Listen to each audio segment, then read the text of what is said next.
I can get to the lower, like alto range. And my mixers are on, so we're going to get some feedback here in a second, so stand by. Listen to WJERM, live from Morrison, Colorado. With the stacks on wax. Nice. Yeah. All right, there we go. No one's watching anyway. So, but that's okay. So we were just in the middle, I think that's why we got sidetracked. We were discussing how difficult it is to give away free things. Yeah. And I have, well, the original episode, we wanted to do a giveaway through email with a spinning at the wheel of names. And we only had one person signed up who was a friend. And so we supposed to give him free stuff anyway, because he's a cool guy and he can grow somewhat of a beard. But I have all the stuff on the back 2 shelves behind us of just stuff that I've acquired for free from companies and such. And the boss is closing the door, so apparently we're too loud. Okay, we're isolated now. And so Steven mentioned that he had tried to give away stuff on a channel with no luck. And even I posted on my personal Facebook, what I believe maybe the Wearded Beirdos Facebook, I don't know, to try to do a trivia game or something like that, give away free stuff. And some people are like, yeah, I'd be interested. But then I was like, oh, I either have to work or some other thing. So I was like, I'm just going to sit and talk, because it's a pain in the ass to try to give stuff away, which is funny because I look for free stuff all the time. If I see something, I'll click it, I'll sign it. That's why my Capital One is always probably saying that my email keeps showing up on the dark web. All the free stuff that I signed up for them, they're probably scamming me and just taking my email address. But I think people see like things like free stuff as kind of a burden because nothing's free. So they might be thinking, but not everything has a catch. Like look into if you go to weirdedbeirdos.com, you'll see that I have the rules. I typed up the rules and the regulations and all stuff on how to give away stuff. And there's literally no catch. Like you win, and if anything, I'm out for the postage. So, but it's weird that I just assume until if I sign up for something free, yeah, it might not be free because we're trying to collect your email addresses and stuff like that, but we're not trying to scam you or anything like that. Just for later dates and for the notifications of when we go live and what we're doing and newsletters and stuff like that. So I guess not necessarily free because we are going to spam you. You're right. At some point, but in the meantime, you have the opportunity to win free stuff. That's why we have it back there. But I don't know. It was because it just sounds kind of spammy. Win free stuff. Yeah, on the internet, I guess. Yeah, if you're just walking by, it's too good to be true. Yeah, but there's no catch when you're at Costco and they give you free samples. Okay. Well, you got to pay for the membership. Yeah. Membership has its privileges. Okay, but Walmart sometimes gives away. I haven't had a free sample from Walmart. The Walmarts here in this area are not like the Walmarts of the old. I think they're more. Walmarts do the exact opposite. What they'll do is they'll put DirecTV people or Xfinity people. Yeah, it's hiding back by the DVDs. Yeah, and they're there solely to harass you and harangue anyone who walks by. Hey, who do you have for your TV provider? Oh, okay, you don't have TV. What about internet? Yeah. Do you have an NFL package? Would you like one? What about NHL? No? Not a sports show kind of man, are you? Yeah. NASCAR? So, and then you got to be like, no, we got something. Don't want to switch. And for me, a lot of times, I just cop out and be like, it's not my plan. It's not my house. No control over it.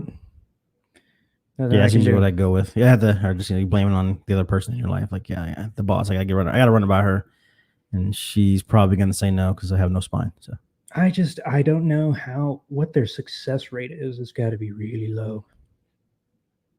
I'll be something to look into. I don't know anybody who's ever done that. So if anybody knows anybody who's ever, because it's essentially just Dish Network, in Walmart, in-person cold calling. Yeah. And Dish of all things, like this, not. You don't go to Walmart looking for a cable subscription, right?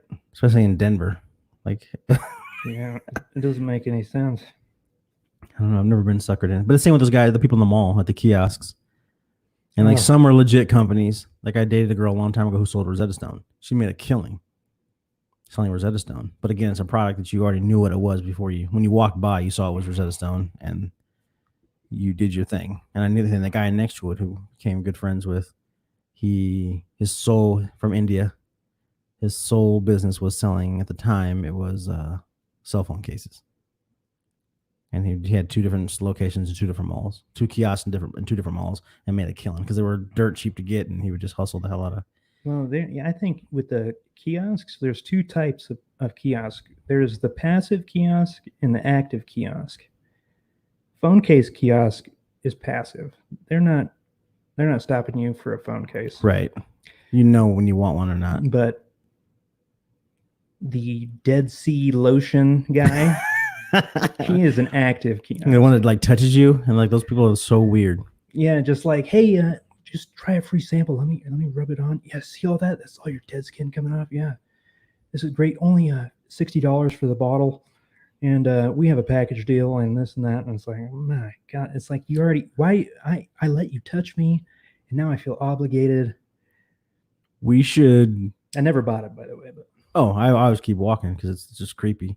But what we should do is just circle malls with like a little like a mobile rig for the channel and do a video. And if a guy stops one of us, well, yeah, buddy, just start taking your pants off. Like, yeah, I got this rash, and it's like on your butt cheek or something. Just come up with a story. yeah, Like, I have this rash. I have some dead skin on the head of my penis. Would you think? And just start unzipping and dropping trout to see what he does, and that'll stop him from fucking with people because in that moment he's like, oh my God, what have I done? Because you asked.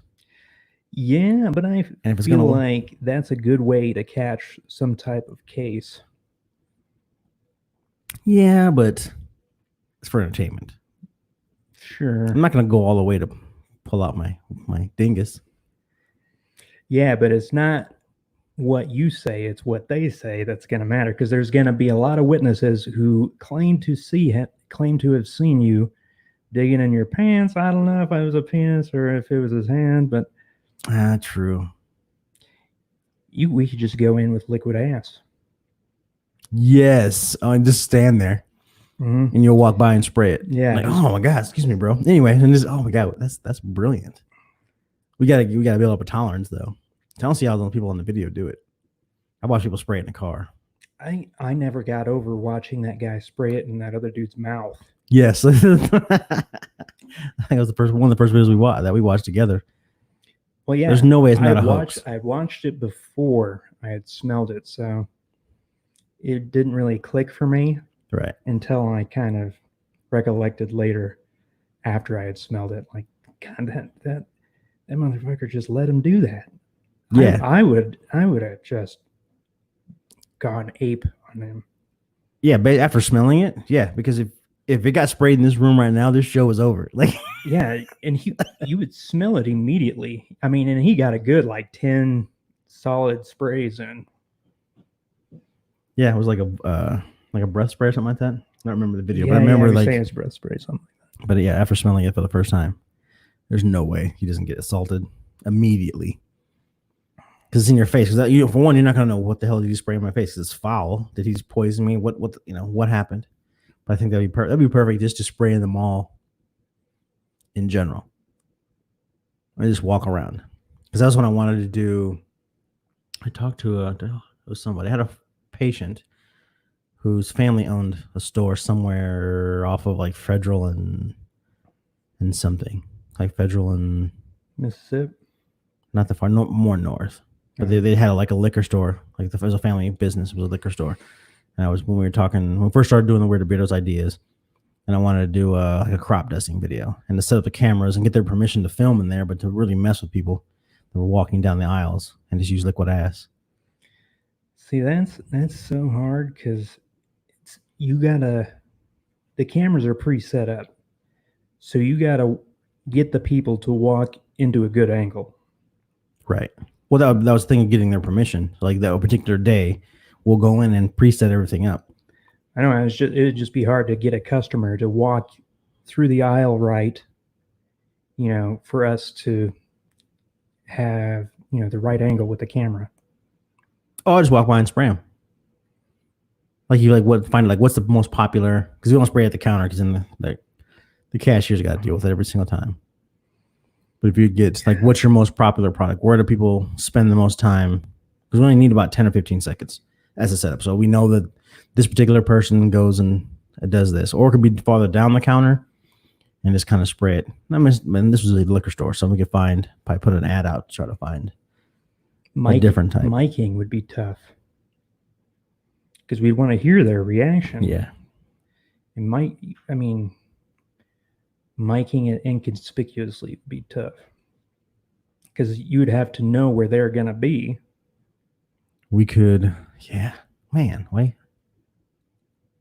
That sucks. And I it was guess a really good idea up until you start breaking down. That's why we're a good team. Take a lav mic and then boom like it, string it from the ceiling. Or we could get a fifth, or what? Not a fifth. What's a little tiny one shots? A shooter? They come in plastic, right? We can get a plastic one, hollow it out, and then run a lav mic up and make up to the cap, hollow the cap out so the lav mic is kind of sticking up and set them in a stack of those.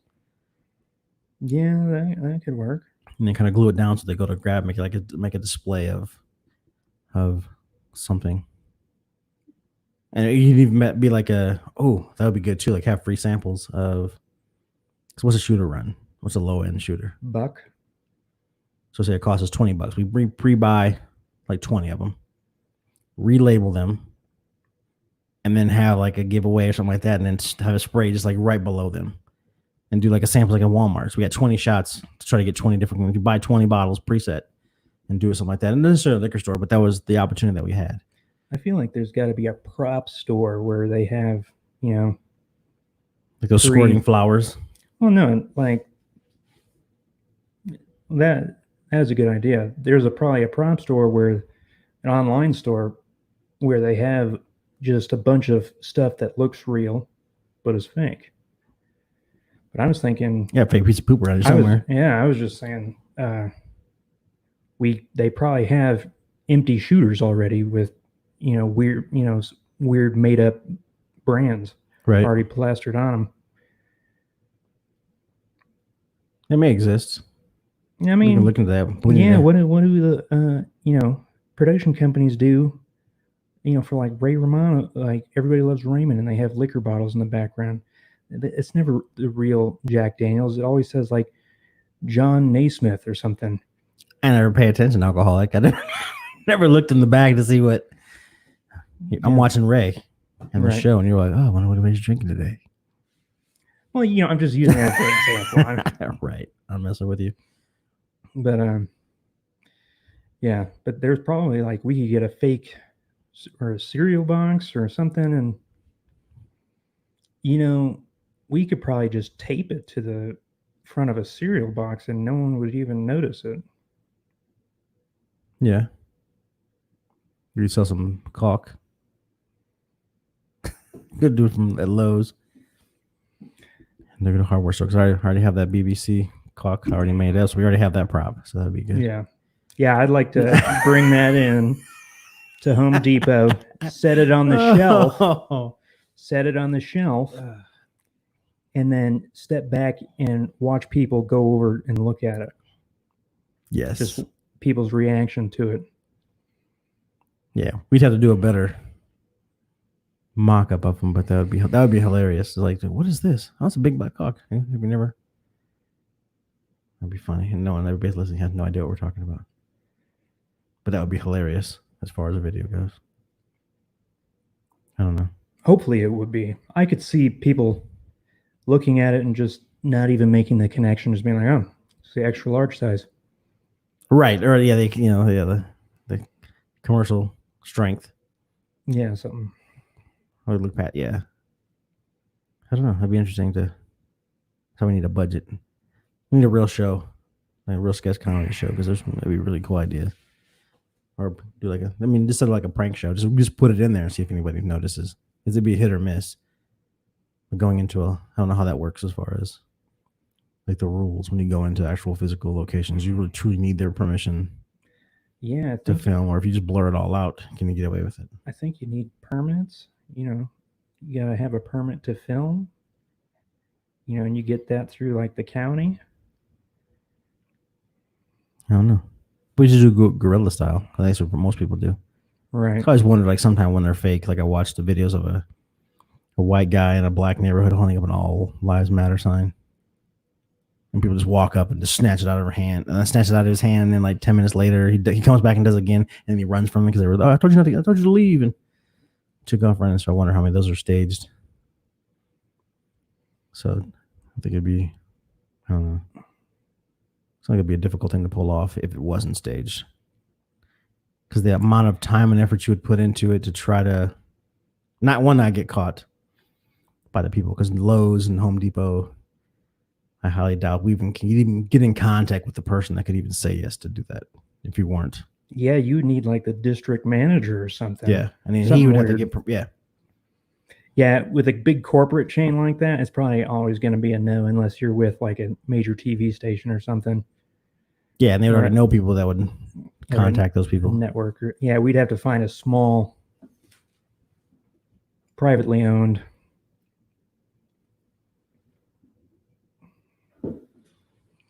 place to do it. Like a, they still have True Value. There's a True Value here. I've only seen them.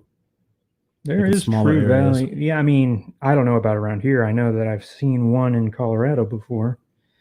Mostly like Ace Hardware. I mean, those smaller places, but even a place like that, I don't think we'd. Those seem like they would be a franchise. Yeah. Versus a. I think you had the right idea, and just like a, mom and pop owned grocery store. I mean, privately owned. It still gives us the setting we want. There's one for sale in Colfax. We can just go in and say, yeah, let us film something with, I guess we could go with a restaurant too, but that would probably hurt their business. With the liquid ass. Yeah, spraying. When you set the plate, smell around. When you set the plate down. Yeah, people are gonna think that they got a fucking sewage leak there. You would have to. Oh man. If we did it right, you'd give away have like a promotion, and then bring people in, and then on the way out, as they're just losing their shit, on the way out, catch them and say, "Hey, we're doing this. Can you sign this waiver? We're doing a YouTube channel, and let us comp your meal, or give them a gift certificate or something along those lines." We're still here. We lost the camera. What the hell's going on? Steve's tripping. We did it again. Well, that happened. Take away the tracking. I promise we're here.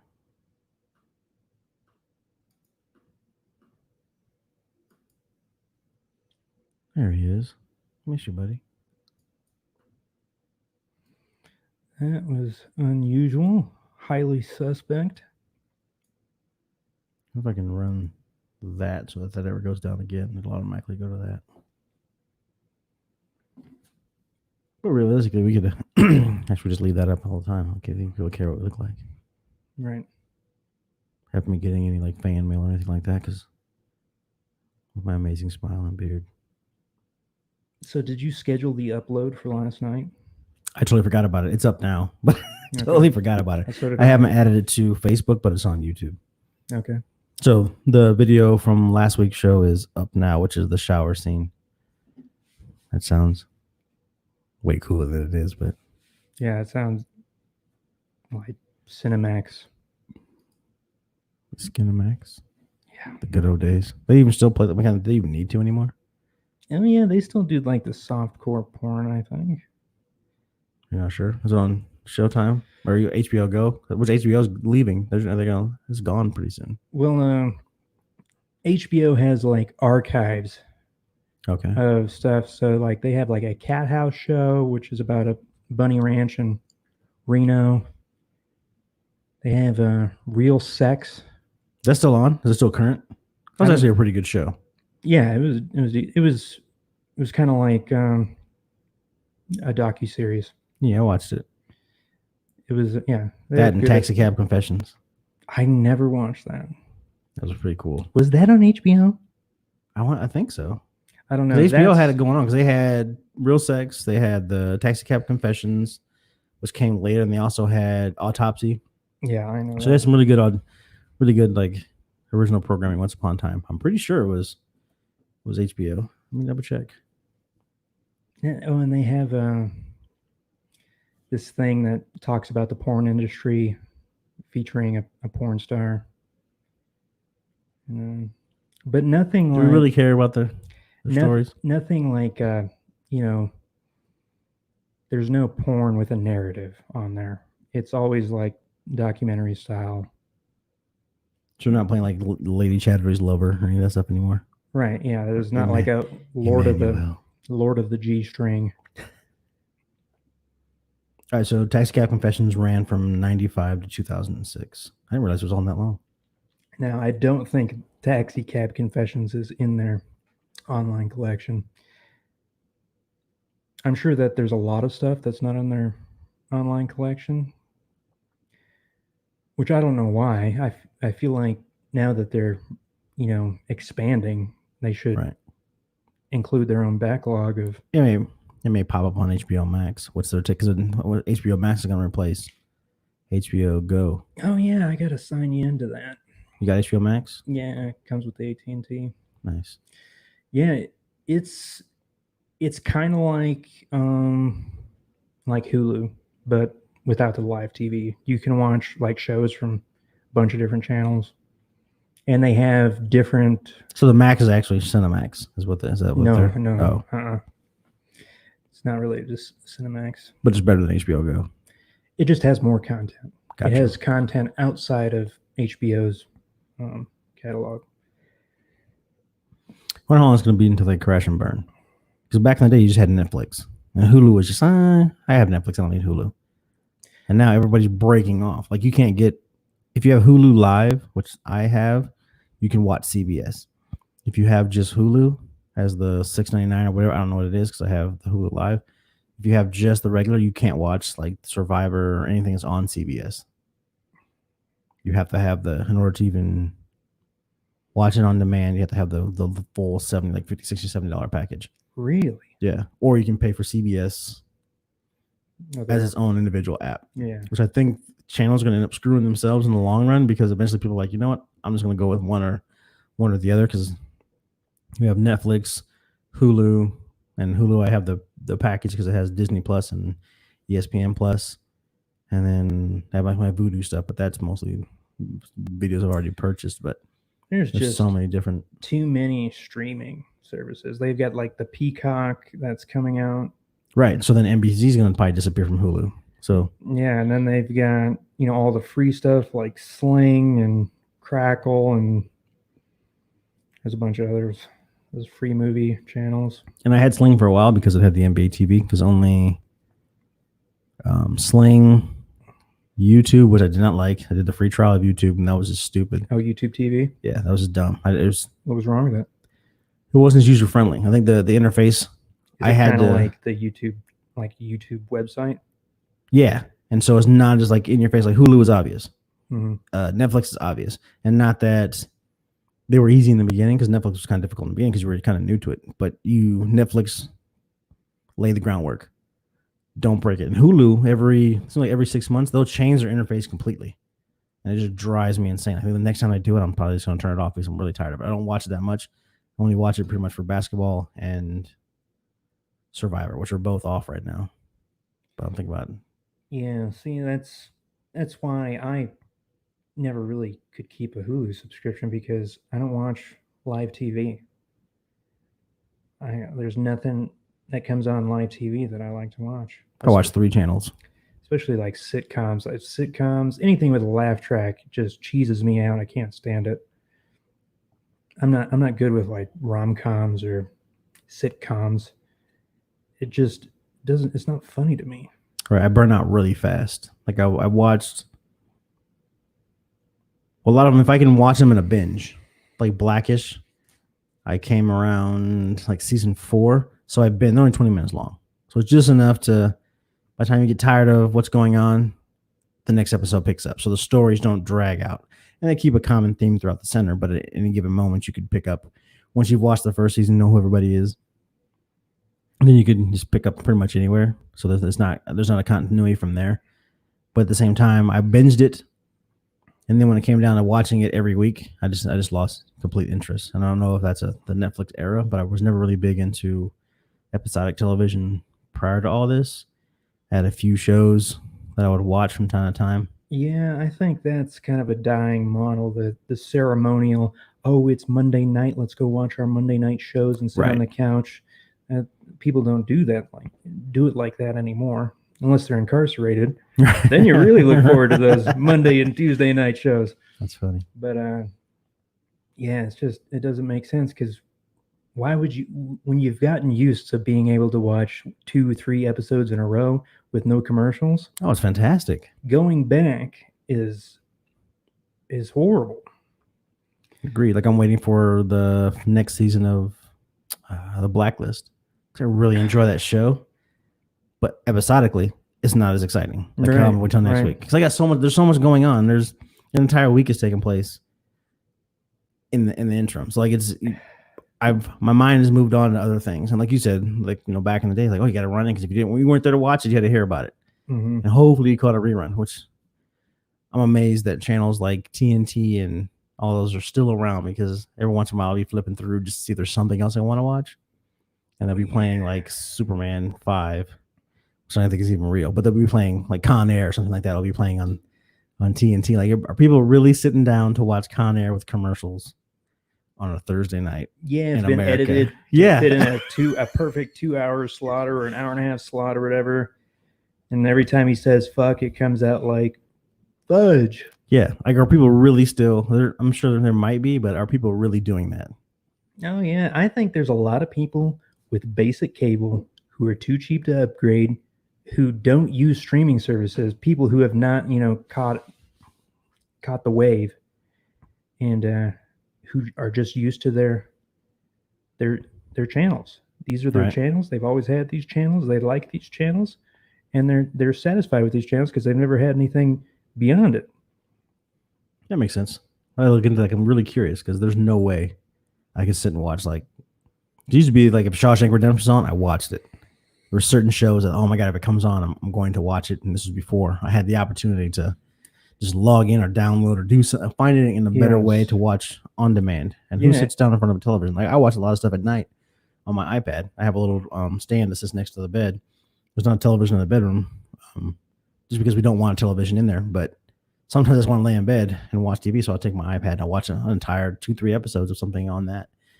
You can't do that if you're watching live television. Right. Yeah. If I were to watch, even if a movie I liked came on to like TBS or something, I would say, oh, I like that movie.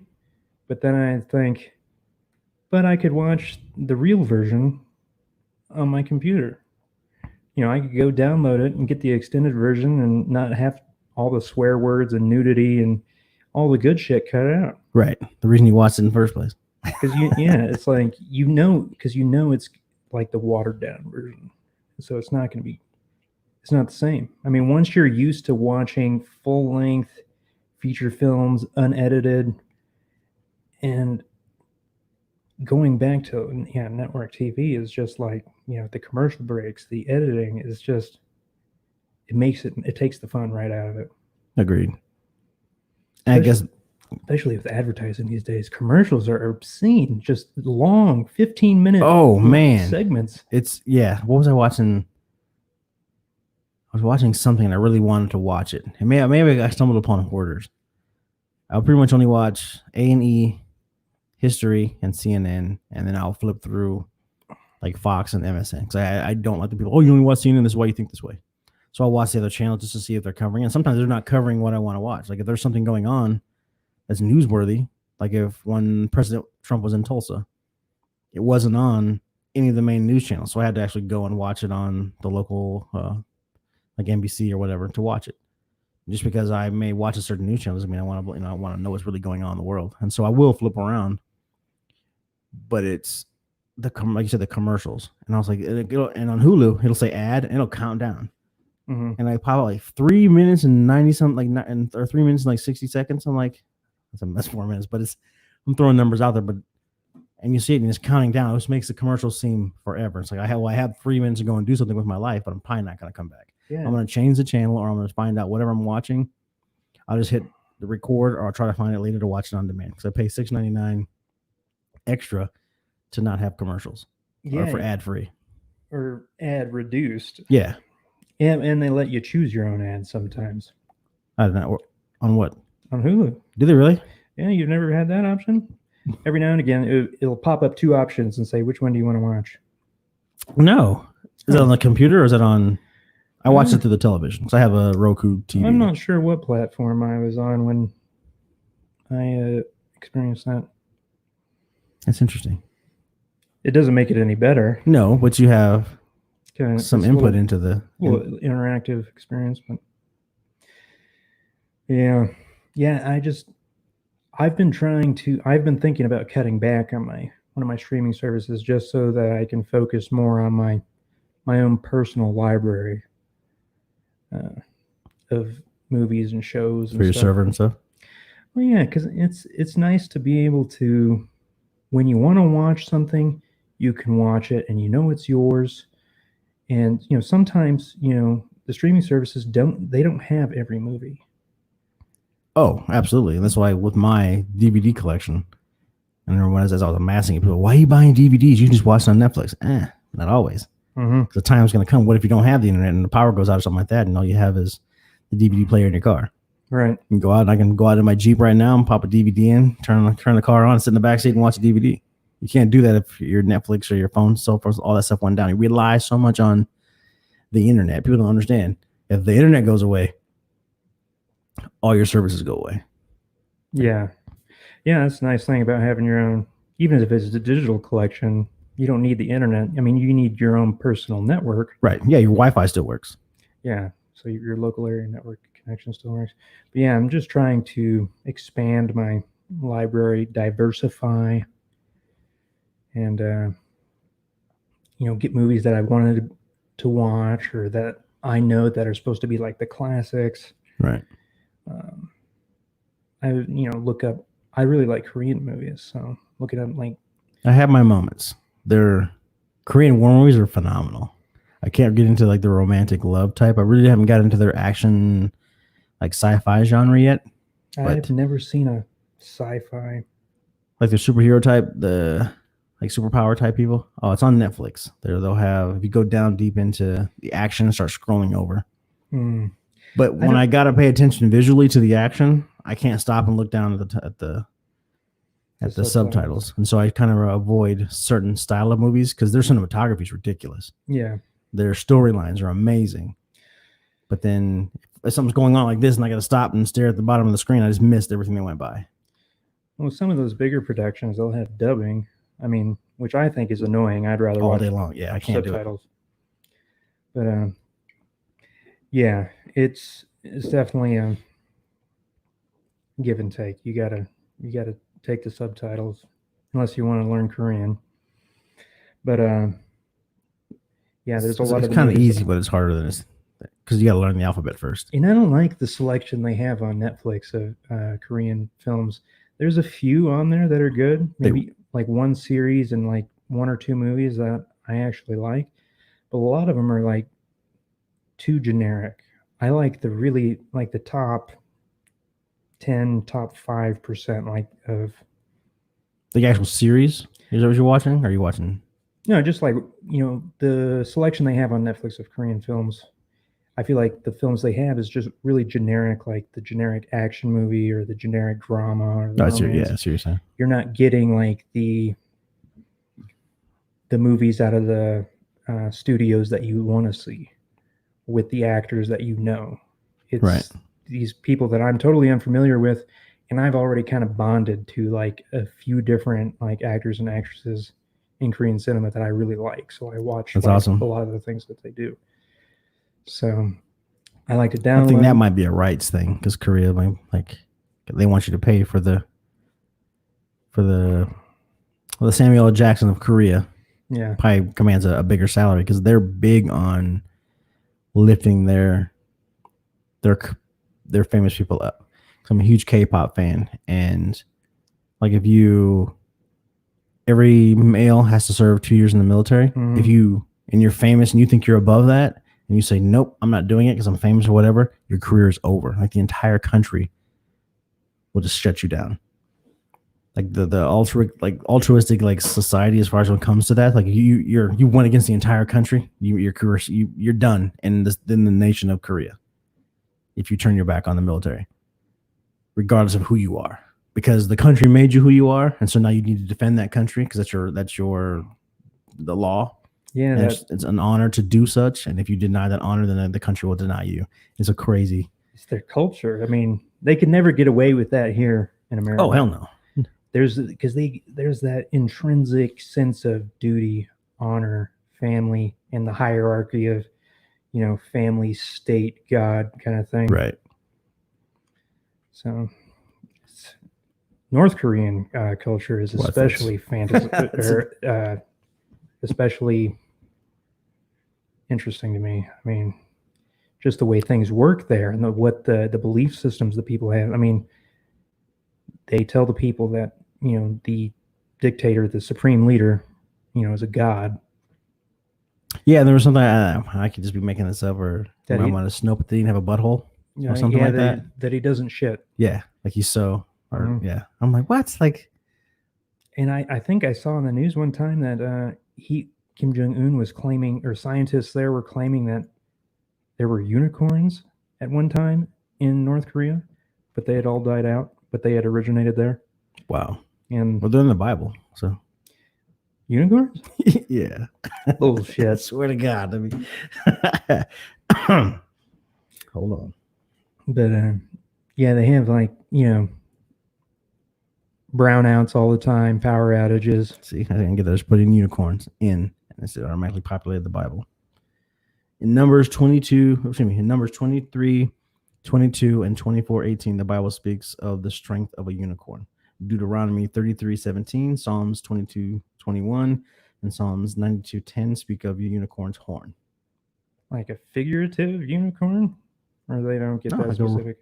Or probably doesn't get that specific, but okay, then here in Psalms 29:6, the unicorn is likened to a young calf skipping. Wow. So it's in the Bible, so they have to be real. Right. Yeah,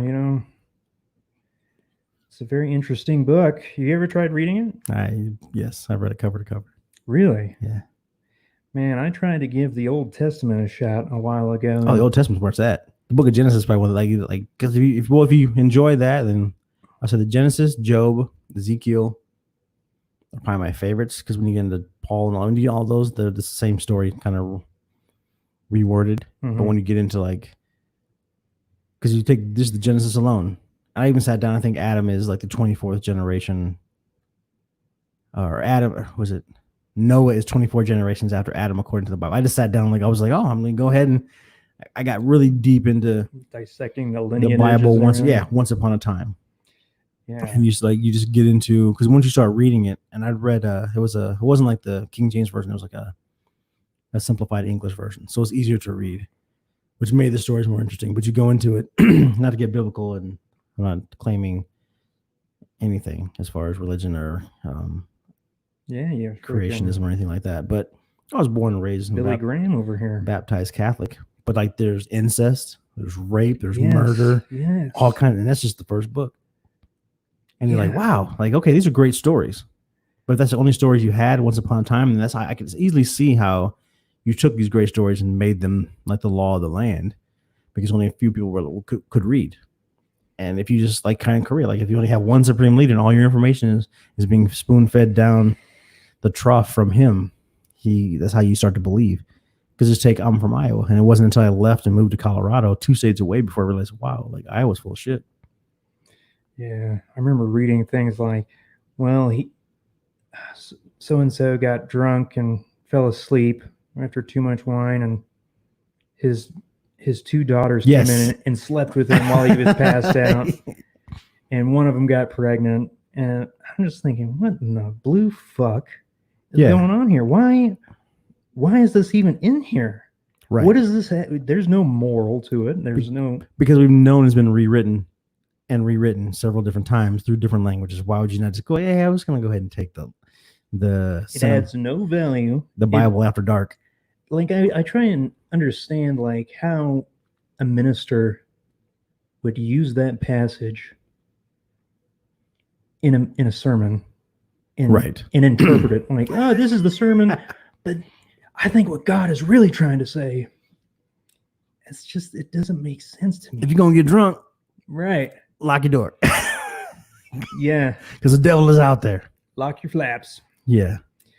So just things like that. And the lineages just made my brain go numb because it'd be like, so and so, son of so and so. So and so begat so. Yeah. Yeah. And then it's just like why would, who cares? Like, why is that? Because it's like a whole half of a page where it's so and so begat so and so begat so and so and so on and so forth. I'm like, Oh yeah, right in the beginning. like, man, yeah. It's just so long. Yeah, the only reason I couldn't continue with it is the lack of dramatization is just so cut and dry. It's like a repair manual. I mean, I don't mean that in like It's a repair manual for pro-religious. your Yeah, soul. I know. I knew that's where you were going to fucking take it. I don't think so. But it just is so dry, matter of fact, and it's only the broad strokes, no supporting Right. detail. So it lacks a lot of context. It lacks, I don't get a chance to really bond with the characters or understand the characters or their personalities. Right. Well, when you get into like Ezekiel and Job and stuff like that, that's why I enjoy them, because it's a full blown. It's the whole one book is about them. Where Genesis is creation, Revelations is the end of times, and so kind of get past, or even maybe just sit down and read. Just start with Ezekiel, because that one's a very. Not start with Job. Job's one of my favorite, just because it's a conversation with God and the devil. And so there's a little bit more character development going on, and you get to know, like, you could tell whoever's creating this, if it was assembled or whoever was the author, was a totally different individual compared to what was going on in other books. Like, almost like it was meant to be a story, and he developed it. And so I see what you're saying as far as like, yeah, no drama. It just has really no continuity. It kind of bounces all over the place as far as like Genesis, and even when you get into like your Psalms and the hymnals and all that stuff, it's like they're kind of everywhere. Yeah, with the spare time I do have, I can't really see myself delving into the Bible. We can get together on one day a week and have Bible study. Have Bible study. We get Dr. Westbrook in here, and he can sit and we could have some nice wholesome sessions. But I just, not that I don't believe that. I believe that from a historical perspective, that the Bible is a very important book. It's the first book ever put into print. It's the most widely sold and printed book ever made. Oh, and there's entire education systems like just dedicated to it. Like, you can get a degree, a PhD in theology. Yeah. All you do is study the book.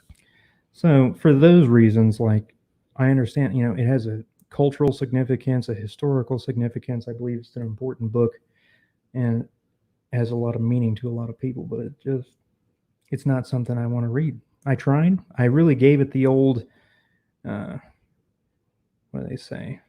College try. College try. That's what I was going for. But I'm not into it.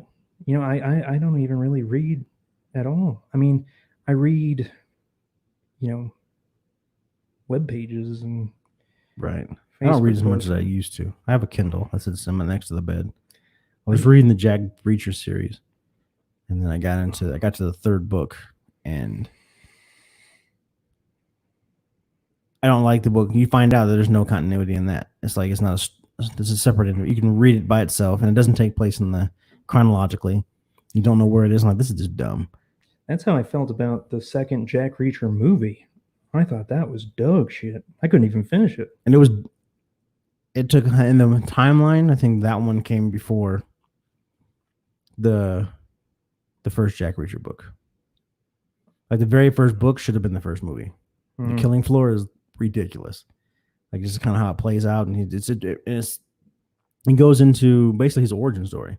You hear about his origin and who he is through the people talking about him. Who's this Jack Reacher guy? I looked him up. It was this, and this. That's how you find out about him. In the Killing Floor, he's a drifter, like he is in the movies, but he's riding on a bus to, where the hell is he going? Somewhere down south. I mean, he might be in Georgia. He's on the bus, and he decides to get off in a town that him and his brother had like talked about. And it was like, I like this town. I'm gonna go ahead and just get off the bus here. And then he makes his way into town. and a murder took place the night before, and he's a drifter. And so then it kind of picks up from there. Because like, what are you doing here? Where are you from? What's going on? How do you come to be in this town? Why? I just kind of random that you're here, and these people got killed up here around the corner, and then it just goes from there. But it also describes him as like 6'5", 280 pounds, and then you watch the movie as Tom Cruise. Yeah. But Tom Cruise is more realistic from a visual standpoint because of being a drifter and kind of floating in and out. A 6'5", 285-pound man can't do that. Yeah, he's not drifting in and out of At all. society. Yeah, you're gonna remember him anonymously. because name 6'5", unless you're from a family of big people, you play sports, you don't know. That's a big motherfucker. Right. 280, 6'5". Yeah, and you don't know a lot of people like that in your real life. Unless that guy's gonna stick out. You're gonna remember that guy. As soon as he walks in, you want to know who he is. Yeah, fucking brick shit house. Right. But yeah, Tom Cruise, what is he, like 5'5" in real life? They make him look tall in the movies. Something like that. He's below 5'8". They must give him something to stand on when they're doing, dialogue scenes like from over the shoulder, like shooting over his shoulder towards his face. But meeting a lot of actors living in Hollywood, I lived in Encino, but living in the Hollywood area. I mean, just to get their heads to line up. Most people are short. Really? It is shocking. Like you'll think Michael Clark Duncan. I met him at the Cheesecake Factory. No, Wolfgang Pucks. Huge guy. Billy Blanks is a big guy. But most people... Billy Blanks? The Tybo guy. Yeah. But I knew him from like King of the Kickboxers and all stuff. He was in like the B Kung Fu movies. Oh, okay. He was the shit. You get a chance to look up King of the Kickboxers, which is an amazing film by itself. Just probably one of the best Kung Fu martial arts films ever made of its era, and Tiger Claw. I think Bolo is in Tiger Claw. But before the Tybo, I knew him from the martial arts films. Okay. And stuff like that. But he's a big dude. But most people, they're not very big at all. It's kind of disappointing when you meet them. Like when I was in Vegas when I saw B2K, and they look like little midgets running around in comparison to real life people. Like they're just really small people. You see them in movies, like but if everybody's short, everybody looks huge. Yeah, you never would think. I mean, makes sense from a continuity perspective, right? Because that would be almost offensive to be like, "Hey, Tom, can you stand on this phone book here?" Right. Well, Sylvester Stallone's only like 5'5", 5'6". I just fucking clicked it too. Steve did it again. Oh, yeah, it didn't switch over to the. Well, I just clicked on the screen and like 5 minutes ago. I'm supposed to click on the background. What happened? That's what I did. I clicked. There it goes. Yeah, it's weird. Oh, I got a Facebook message. Oh, she messaged me. Quiz Planet.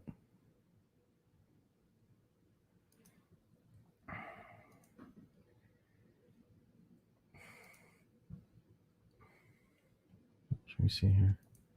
But yeah, Hollywood's kind of disappointing. Like Edward Norton, huge fan. Ray Romano's kind of tall. Michelle Pfeiffer's short. Ludacris is itty bitty, like itty bitty. Like, but he looks small in Fast and the Furious. Kevin Spacey's probably about my height, but they're not gigantic. I'm 5'8", so like I'm going off of me. So they're not huge, towering people. It's probably my height or below. Well, yeah, it's not that everyone in Hollywood is really tall. But I think I've always heard, I haven't been able to back this up with, evidence that Tom Cruise is a really short guy. Yeah, he's him and Sylvester Stallone. We can look it up very quick. I'm pretty sure they're both in the 5'5" range. So I would assume that most other male actors are at least, 5 inches taller. Oh, Tom Cruise is 5'7". Oh, really? That's not that bad. See, I don't know about the Sylvester Stallone. So based off this, it says Brad Pitt's 5'11", Sylvester Stallone is 5'10", Nicole Kidman is 5'11", Katie Holmes is 5'9", Leonardo DiCaprio is 5'10", or excuse me, 6 foot. Wow, it doesn't. He don't look seem like that, it. yeah, at all. Yeah, he's kind of a slight guy. And Johnny Depp's 5'10". That makes sense. Yeah, he looks like it. So yeah, 5'7" for Tom Cruise. So that's not short. No, I was always thinking it was like 5'1" or 5'2" or something. Just the rumor mill. Prince is 5'3". And John Travolta is a closet homosexual. How do you know? Were you there? I was not I there. opened the door. I just I was not there, but I did some I thought this was just a conspiracy theory that John Travolta was he's 6'2" though. he's secretly gay. Nothing wrong with being gay, but being secretly gay, I mean, has a mystique to it. It's like enigmatic. Like, why is So he? secretly gay or secretly bisexual? I don't know. How would you go? Because he's married to what's her name? Yeah, so he has a secret thing for dudes. Okay. And he always denies it, and like it's always in these weird scenarios, like he got caught in like the porta potty with an extra from a movie or something. I don't know if that I'm just making shit up right now. No. I'm gonna throw this out. Let me see. I'm gonna throw this out there, and if she ends up watching this, don't worry. I'm not gonna out your family. Remind me to tell you a story about John Travolta when we're done with this. My roommate's family used to work for him. Used to. They don't need to anymore. We'll leave it at that. Okay. So I gave me goosebumps. You brought that up. I'm like, there's truth to your story. But I don't want to. His oldest son killed himself. I think both his kids died. I don't know. Let's look it up. He's 6'2", if you didn't hear me. Kelly Preston, that's his wife. He's got a fucking runway in his front yard. Like, it pulls up to his house. Like, he has a 747. And where's that money come from? It's that fucking Grease Saturday Night Fever cachet. It'd have to be.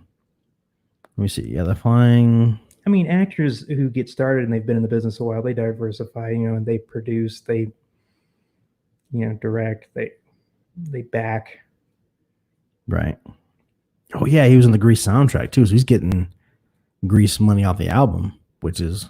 I wonder if they had to treat his voice, because I feel like most actors can't, it seems like, well, how likely is it one person can act, but also sing? Right. Like David Hasselhoff, the Hoff? I don't know if he can sing. Oh, he was like huge in Germany, but no, he cannot. Okay, so let's go off that. So his first album, he was on an album called Over Here, which was a musical, but then his solo album, John Travolta, was number 39 in the U.S. in 1976. He had a solo fucking album? Yeah, and this was before Grease. And before fucking Will Smith. So before we knew who he was, he already had an album. So he was based off this. His first album was with a musical, the second being his solo, and then he had 3 solo albums before Grease. Oh, so that probably is why they chose him for Grease. Right. So he probably came there, and then you go off that, the homosexuality thing. He was in musicals, so that all he was there before. It fits. Right. Not that that's a bad thing, but if you're gonna be that. Don't. Yeah, he's locked into that Scientology thing. I don't know if you're allowed to be gay in Scientology. Yeah, they're locked in. Yeah, I mean, I'm sure he pays membership fees. Those people, have you watched the Escaping whatever? Going Clear, the HBO documentary? Or I have not. Or the Leah Remini A&E series? I think I saw a series, but I know I've watched something on that and how they have like the tiers and how they get you into the you got to pay. You'll sit down in an interview like this, and while you're having this interview, it's being recorded, and they'll dive in deep to your deep personal thoughts and get you to confess, because how you raise up through the tiers is to expose deep dark secrets, and you're opening up to them, and they're bringing you in because they know all your deep dark secrets, and those deep dark secrets go into a recorder, which then somebody types up, and it goes on your permanent file. Yeah, and then whenever you try to fucking leave, right, they'll expose you. That's why like Tom Cruise and John Travolta can't leave, because what have they exposed and what have they told and all that stuff. But yeah, I think he also did Hairspray, and he played that old lady in Hairspray. I didn't know that. I've never watched never seen it. Yeah, but I can't find anything on the children.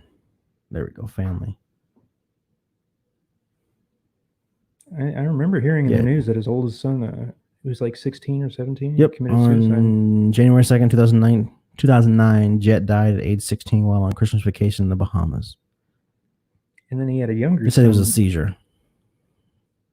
He was doing the autoerotic asphyxia, I think. Which is possible. Which blows my mind. Like I don't know. I couldn't. I'm all for busting nuts, but there's better ways. Yeah, and when studying jujitsu, I've been choked by grown men. At no point did I think, I wonder if he holds this long enough, could I get off in time before I pass out? Well, yeah, because what I've heard, and I don't know this from personal experience, is that you keep something around your neck and you jerk it until the moment of climax, and then you jerk it closed, and at the same time you try to time it.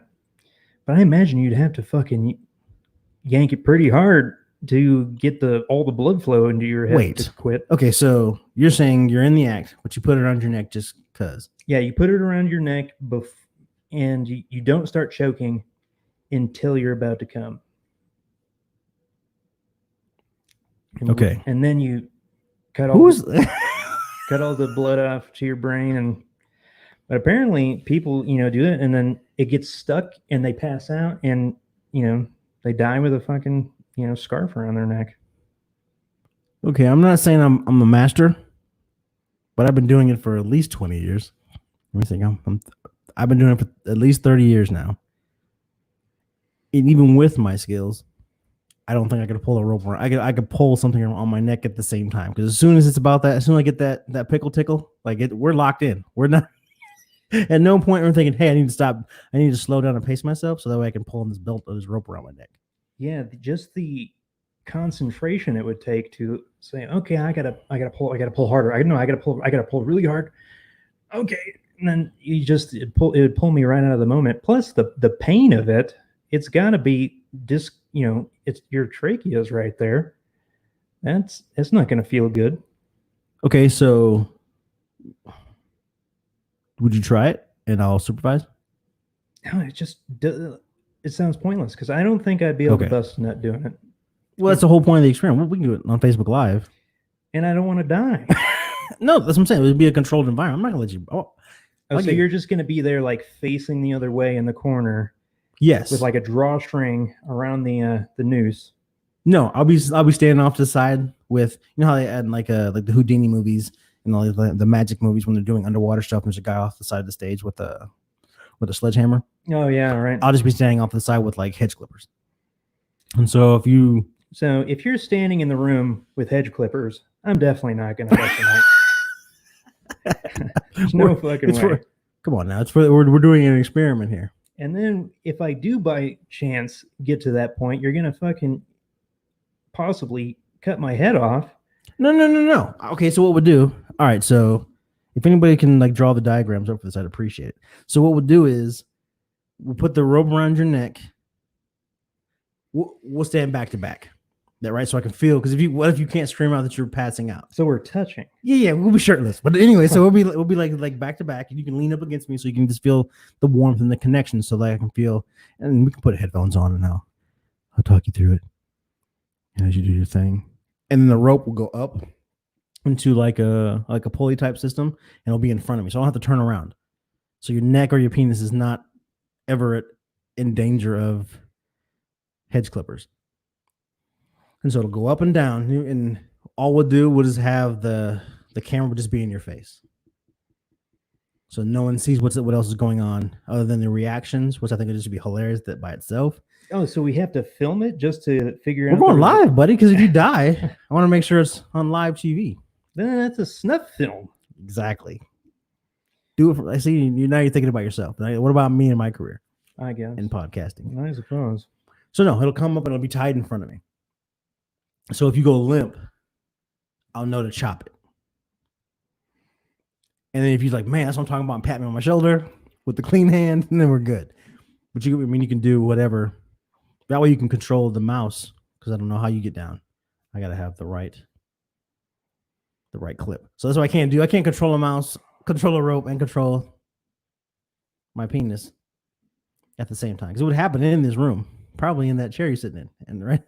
Damn. No. That's right. It smells weird. I have a different test. That's by Russell. But we can do it in the garage where it's nice and cool and easy cleanup. Just hose off the garage floor. And get a GoFundMe going. like if you want to see, and it will go off that. It will the length of the time because you got a good 3 minutes before you're brain dead. Oh, okay. So I That's have time. reassuring. Yeah. Well, they say about 4, but you're my friend, so Right. got We don't you. want to cut it too close. right. I might wake up a fucking. I guess, can you say retard these days? Might That's wake up a funny. I fucking- was talking with a patient. What's today? Today's Friday. I was talking with a patient I guess on it's Thursday. It's not the. It's an preferred- 80, but in the 80s, retard, and that's when It was the official. It was the official terminology, right? You were retarded. right, but it was never. So certain words, if you say in the 80s, growing up in my generation, you'd be, oh, you're retarded. At no time was I talking about your mental capacity, your ability to lick a window, or the helmet you were wearing. It was just talking about the act that you did. And that one word summed up an entire paragraph and an explanation of what, oh man, Steve did the most retarded thing the other day. Oh, what did you do? And you get excited when you hear what's going on. But now it's because it's a clinical term, which I don't even think they even use that anymore. But like retard, imbecile, dull, Mentally handicapped. yeah, like Or mongoloid. Mentally handicapable. Is that what it is now? Yeah. But there's terms that get picked up in the vernacular. Mongoloid. But mongoloid That's a good was, one. but it was a term of your mental capacity. Mm-hmm. And so, but even like then, you can't even say gay anymore. Oh, that's so gay. Yeah.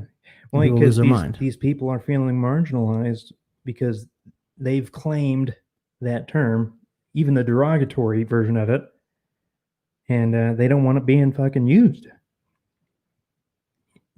Right, but it only applies to gay men for the most part because women have their own term. And at no point have I ever run around, oh, that's so lesbian. There's nothing like that's just still. So maybe we should start using it. And gay originally meant happy. It still does. Right. And so to say that's gay, we know that we're using the slang definition of gay for homosexual. Right. And that homosexual, you're being a homosexual. So they stole the word from somebody else and then stole the word back when it It's- became popular. Yeah, it is fucking PC culture, man. You know, see, that's one of the things is like, I love the left side of the aisle. I like where they're going. I like the things that they're putting into practice. But fucking, we got to watch what we say or who we offend. Don't do this, don't do that, because we don't want to hurt someone's feelings. That's the shitty thing about the left. But there's that, but they're not even asking those people that offend you. Did we talk about this last time? Someone posted on Facebook about, I guess FedEx is coming down after the Washington Redskins to change the name to something else. Which Redskins I do find offensive, but when they do that, they're going to come after all the other, So it's like just the a Kansas City precedent. Chiefs. But the Chiefs, like to me, a chief was the king of the tribe. That's a nobility. Like to me, that's a warrior. And so to take away, if you start going after one name, you go after them all. Like you have the Blackhawks would just be a tribe. Like you're honoring a tribe. And again, if I'm wrong and you know someone who's Indian or you're 1/8 Indian, and we're gonna have this conversation about how it makes you feel, but at the same time, it's Redskins. Yes, that's kind of derogatory. That's no different than the N-word and stuff like that. But like the Blackhawks, the Braves, the Warriors, that are named after like because they're fucking warriors. I think that's cool because you're honoring an entire group of people and their nobility and their bravery and their passion. Yeah, redskin is a little harsh. Yeah. I mean, oh, while we're on the subject of race, is Negro still an acceptable term? I don't know. Can I refer to you as my Negro friend? To others or to me? That's I don't know because Well, probably not to other people because I don't know if that's okay. It just doesn't feel good when I say it. But is it really? But technically that is the term. Yeah. I'm a Homo sapien, but I am a Negro Homo sapien. I think it has negative connotations. Yeah, but it just means black in like Latin, right? Like it's Right, but it has like social context. But so does Mexican. It's taking on there was a time I was like, man, like what Latino, because I didn't want to say the word Mexican, but they don't like Latino or Latinas. most Mexican people that have the men, they don't like that term. But in America, Mexican is taking on such a stigma to the word that it's like almost feel like I'm using the N word when I'm talking to you, or talking at you, but then like Mexican people, because the way the word. But so Negro is not bad, it's not good. Excuse me, but I bet it's the context of what you're talking about. If you call me your fucking Negro friend, then it's you might as well just got rid of friend at the tail end of it. Which is funny because I was thinking about getting a group of chiropractors together and calling ourselves the Crackers. Okay. It would be hilarious because we're not. It'd be funnier if they were all white group, Yeah. the Crackers. Then have like, I guess you can't really get away with this. I was gonna say like the Nazi eagle and so like that's their stuff. That'd be funny. You ever watch The Amazing Racist?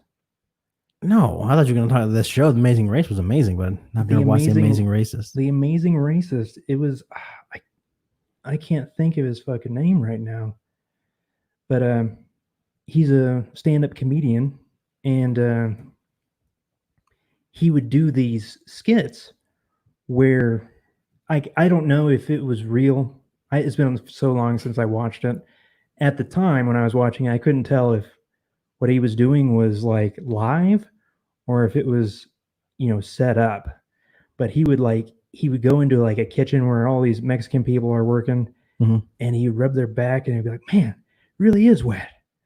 No. Yeah, and then he would go to like a Spanish guy who was selling oranges on the corner of the street. He'd buy the whole bag of oranges, walk to the other side of the street, and then throw the oranges at him.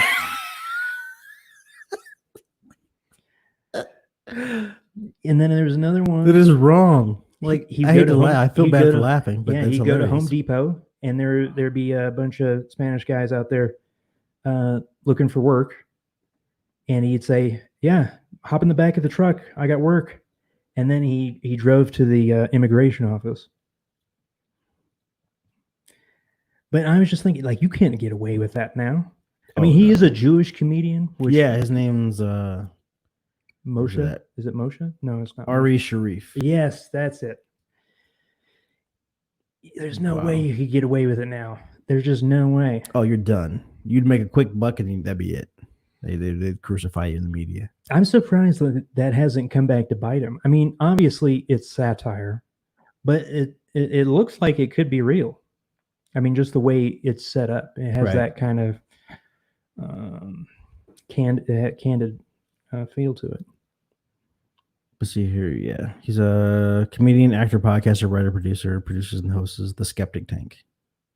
That sounds like I want to watch or listen to. And co-host Punch Drunk Sports with Jason Thibault. I don't know if he's still active. I'm sure he doesn't do The Amazing Racist anymore. No, that's got to be dead. But it probably got him on the map. So, well, yeah, he was doing. He has a couple of like specials. I think he had a Comedy Central special, maybe more than one. But yeah, he's a funny dude. Revenge for the Holocaust in 2012, Passive Aggressive in 2013, Paid Regular in 2015, and Double Negative as far as stand-up specials. So he's not big. He's not something like, oh, have you seen this? He's not, and hasn't been in anything unless you followed that particular thing. I guess he got in trouble following the death of Kobe Bryant. Shafir caused controversy after he posted a video on his Twitter page celebrating Kobe Bryant's death. Yeah, he's might just be a douchebag. Yeah, it's one of those like too soon things. Yeah, no one wants to be known for that, to be that type of comic. Granted, there's tons of jokes to be made. If you think funny, it's easy to come up with stuff like that because you get uncomfortable, and I could probably make you laugh at your grandma's funeral. Like that's, but the time and the place, like it's one of those things. Like because when I get really uncomfortable, I get unnecessarily distastefully funny. Yeah, I mean, it's just everybody loved Kobe, right? So I think it would have been funny later. Yeah, or if it was like a Larry Bird or something. Is Larry Bird dead? No. I'm trying to think who could die that we'd be okay with. Not Kobe, but Karl Malone. I was a Malone Stockton fan, so it's hard to. I can't get down on concept. Charles Barkley, we could probably do without him. Yeah, fuck Charles Barkley. He's kind of a douchebag sometimes. Yeah, he mumbles. Oh, his old golf swing, which apparently he's fixed, but he used to have the most atrocious looking golf swing, like you've never seen. It's just ugly. Yeah, ugly fucking golf swing. I know people who know him. Terrible. Terrible. Yeah, I don't. And he wasn't that great of a basketball player over the long. He just. Well, he was part of that squad on the Lakers. Like Magic Johnson, Charles Barkley. But briefly, he never. But he never left. He stayed with. Was he with the Philadelphia? Let me see. We ran past an hour, so we can edit this out. Where are we at now? We're 11 minutes past. So, any comments? Probably not. No one cares. No one likes to talk to us. Sure the hell don't. Man, I don't know who you played for. I want to say Philadelphia, but I could totally be wrong. Phoenix. I'm an idiot. Yeah, he started with Philadelphia. And then Phoenix and then the Rockets. He finished his career at the Rockets. But it was his time with the Suns. But he doesn't have a ring. And that's the thing too. Like, he gets the respect because like Kobe started with the Lakers, stayed with the Lakers, retired with the Lakers. When they weren't losing or when they weren't winning, he could have easily jumped ship like Kevin Durant did. Kevin Durant and the Oklahoma City Thunder went 3-1. They were 3-1 in the finals and lost 3-4 against Golden State, and then he jumped ship to Golden State. Like that was shitty. He also survived that fucking rape scandal. Bryant? Yeah. Yeah. If that were to happen, wasn't that here in Colorado? Yeah. Okay. Some girl apparently they went back to the hotel room to have sex, but he ended up fucking her in the ass, and right. I don't know. She settled out of court and signed a non-disclosure agreement. But if that were to happen now, done. Yeah, just today's like society then and society now is so different. And it was funny, like expectations. His wife didn't even have a beef about it. I think because she don't want to lose that Kobe money. I think LeBron could get away with it. That's probably the only current professional athlete. Oh, what's his face? Brady. Tom Brady could probably get away with anal rape. Well, yeah, because he's a white guy. Right. But I'm just saying his career would survive it. I think LeBron James probably could too. They have that status. Like, yeah, because it would need to be under, it would depend on how explicit the rape was. Was it in a hotel? Were they drunk?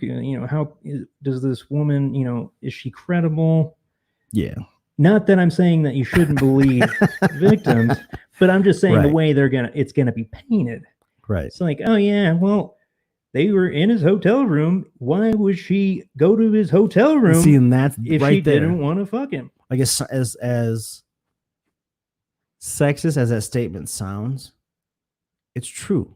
Like, don't put yourself in a situation where if you say no, he might not believe you. And it's not, wow, it came out of my face. I'm like, man, that's not necessarily the right thing to say. But what did you think he had in mind when you went back to the hotel? Monopoly? Right. Right. And watch some Netflix and chill. Just because he's got millions and millions of dollars, he's still a damn dude. Mm-hmm. And it doesn't matter whether I got $10 in the bank or I got $10 million in the bank. If I'm taking you to a hotel, I'm expecting something. That drives me nuts because Tyson went to prison for it. And they went back to his hotel. And according to her, he gave her 20 minutes of oral sex. I have yet to hear about a rape that began with him going down on a girl for 20 minutes. Yeah. That's all he went down for? No. There was a whole encounter, but she had said like during the encounter that he also gave her fellatio and all this stuff. Like, who does this? Who lets a man go down on him first? And then just kidding. Like, you can rape me, but you gotta eat me out first. Like I'm not, since I came all the way to your hotel room. Well, I don't know. He didn't really paint himself a good picture when he got out either. No. I saw an interview he was doing with some woman, and she asked, I don't know, a question that was critical of him, and he looks at her and he goes, "You want to get raped, bitch? Because I'll fucking rape you." Yeah, but he's also less threatening with his tone of voice. Right, you get raped. Yeah, a sodomite. It's kind of like, woo, he definitely did it. I mean, you say that kind of shit. Yeah, It makes it look like you did it. yeah. The case against you is pretty strong when you do stupid shit like that.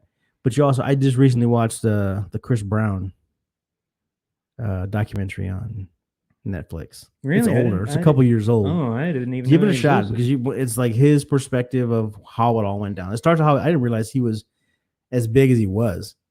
I had no idea. I listened to like his music and stuff like that, but I've always been into like just odd stuff. I rarely listen to mainstream music. But he was huge, and he was on like to be the next Usher.